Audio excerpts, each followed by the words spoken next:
सो भाई जिसका इतने टाइम से वेट कर रहे थे वो आखिरकार आ चुका है, यानी कि मैं बात कर रहा हूँ स्त्री 2 के ट्रेलर का, जो कि 2 दिन पहले यूट्यूब पर रिलीज किया गया और उसके 20 मिलियन व्यूज भी हो चुके हैं। भाई स्त्री पार्ट 1 इतना ज्यादा फेमस हुआ था कि लोगों ने शायद स्त्री 2 की मांग की और दिनेश विजान को ये लाना ही पड़ा। भूल तो नहीं गए हमें। लेकिन भाई इस डायरेक्टर के लिए तो इज्जत और भी बढ़ते जा रही है, क्योंकि इसने तो अपना हॉरर कॉमेडी का एक अलग ही यूनिवर्स बना दिया है। आपने भेड़िया, मुंजा और स्त्री का पार्ट 1 देखा ही होगा, तो इन सारी मूवीज को इन्होंने ही डायरेक्ट किया है। और अब हम यहाँ सारे फैंस स्त्री के पार्ट 2 के लिए वेट कर रहे थे, जो अब ट्रेलर आ भी चुका है। भाई मुझे सबसे अच्छी बात ये लग रही है कि हॉलीवुड मूवीज जो एक तरीके से सीक्वल बनाते जाते हैं और अपना यूनिवर्स क्रिएट करते हैं, उस तरीके से हमारी इंडिया के भी डायरेक्टर्स कोशिश कर रहे हैं और दिनेश विजान ने ये पॉसिबल भी करके दिखाया है। तो अब बात कर लेते हैं स्त्री 2 के ट्रेलर के बारे में, जो काफी ज्यादा डरावना लग रहा है। यहाँ पर एक बात बता दूं कि स्त्री 1 ने बॉक्स ऑफिस पे 180 करोड़ का कलेक्शन किया था और मूवी का पूरा बजट सिर्फ 25 करोड़ था। लेकिन देखने वाली बात होगी कि स्त्री 2 अपने पार्ट 1 के ग्रॉस ऑफिस कलेक्शन को तोड़ पाता है कि नहीं। मुझे लगता है कि ये 180 करोड़ के ऊपर तक जाएगा, क्योंकि जब मैंने स्त्री के पार्ट 2 का ट्रेलर देखा तो उसके अंदर सारी प्रोडक्शंस एकदम टॉप नॉच क्वालिटी की थी। स्त्री पार्ट 2 में इंट्रोडक्शन होता है सर कटे का, जिसने की स्त्री को जान से मारा था, और अब वो आ चुका है जो चारों तरफ अपना आतंक फैला रहा था। स्त्री के पहले पार्ट में तो गांव के सभी मर्दों को छुपना पड़ता था क्योंकि उनके ऊपर ही अटैक हो रहा होता है, लेकिन पार्ट 2 में इसका उल्टा था। सारी वुमेन्स को छुपना पड़ रहा था क्योंकि ये सरकटा उन वुमेन्स के ऊपर हमला करके उन्हें गायब करते जा रहा था। भाई यहाँ पर तो अलग ही चल रहा है, क्योंकि पार्ट 1 में श्रद्धा कपूर थी जो कि स्त्री बनकर मर्दों को फंसाती थी, और यहाँ पर सरकटा इन वुमेन्स को गायब करता जा रहा है। लेकिन ट्रेलर के बीच में आते आते मैं बहुत ज्यादा शॉक हो गया, क्योंकि यहाँ पर एंट्री होती है श्रद्धा कपूर की, यानी कि हमारी स्त्री अभी भी जिंदा है। और भाई श्रद्धा कपूर को देखकर हमारे विक्की भैया यानी कि राजकुमार पगला जाते हैं और उसके प्यार में पड़ जाते हैं। मुझे लगा कि ये पूरी मूवी एकदम रोमांस की तरफ जा रही है, लेकिन नहीं, उस ट्रेलर के आधे पार्ट के बाद ही एकदम डरावने सीन्स चालू हो गए। हाँ, बीच बीच में हमें पंकज त्रिपाठी के अच्छे जोक्स भी सुनने के लिए मिलेंगे, जो काफी मजेदार हैं।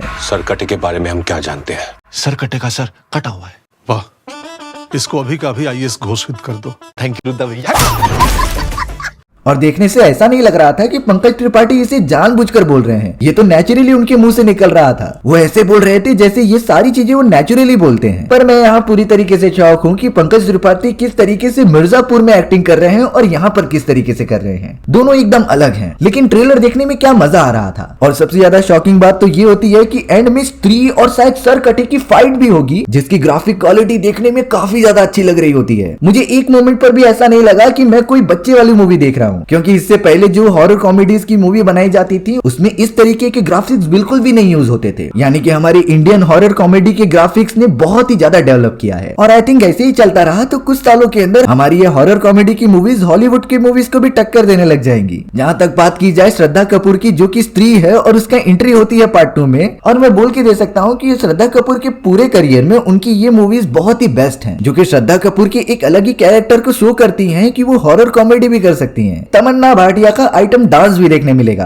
स्त्री के पार्ट 2 में तो कंफर्म हो चुका है कि हमें तमन्ना भाटिया का एक आइटम डांस देखने मिलेगा, जिस तरीके से पहले पार्ट में नोरा फतेही ने किया था। हालांकि तमन्ना भाटिया का डांस मुझे ज्यादा बेटर लगता है नोरा फतेही से। नोरा फतेही में बहुत ज्यादा एटीट्यूड है, इसीलिए मुझे अच्छा नहीं लगता। अब यहाँ बात कर ले स्त्री पार्ट 2 की रिलीज डेट की, तो एस्टिमेटेड डेट दिया गया है 15 अगस्त का, यानी कि जिस दिन हमें आजादी मिली थी, और अब उसी दिन स्त्री और सरकटे आकर आतंक मचाने वाले हैं। भाई मजा तो बहुत आने वाला है, क्योंकि मैं हॉलीवुड की हॉरर मूवीज देखकर पक गया हूँ। मुझे अब वही सारे मसाले इंडियन मूवीज में देखने हैं, जो कि अब हो भी रहा है। और मैं लिख के दे सकता हूँ कि दिनेश विजन की ये हॉरर कॉमेडी यूनिवर्स आगे चलकर बहुत ही ज्यादा ग्रोथ करेगी। साथ ही साथ इसके चांसेस बहुत ज्यादा हैं कि उन्होंने जितनी भी मूवीज के कैरेक्टर्स बनाए हैं वो आगे चलकर एक दूसरे की मूवीज में जरूर आएंगे। जैसे कि स्त्री पार्ट 2, भेड़िया और मुंजा, इनका एक साथ कोलैबोरेशन हो सकता है किसी डेडिकेटेड मूवी के अंदर। जिस तरीके से हम मार्वल सिनेमैटिक यूनिवर्स में देखते हैं कि वो कैसे एक अकेली मूवी बना लेते हैं पूरे कैरेक्टर्स के ऊपर। तो अगर इन फ्यूचर ऐसा हुआ तो कितना मजा आएगा, मैं तो उसका ही वेट कर रहा हूँ। मेरे फैमिली वाले आपकी इन बारे में क्या राय है, कमेंट सेक्शन में बताना भूलना मत। और अब तो मुझे वेट नहीं हो रहा है 15 अगस्त का कि मैं जल्द से जल्द स्त्री का पार्ट 2 देखूं। आप भी इस खतरनाक मूवी को देखना भूलना मत। तो मिलते हैं किसी और धमाकेदार रिव्यू के अंदर। तो आज के लिए इतना ही। बाय बाय मेरी फैमिली वालों।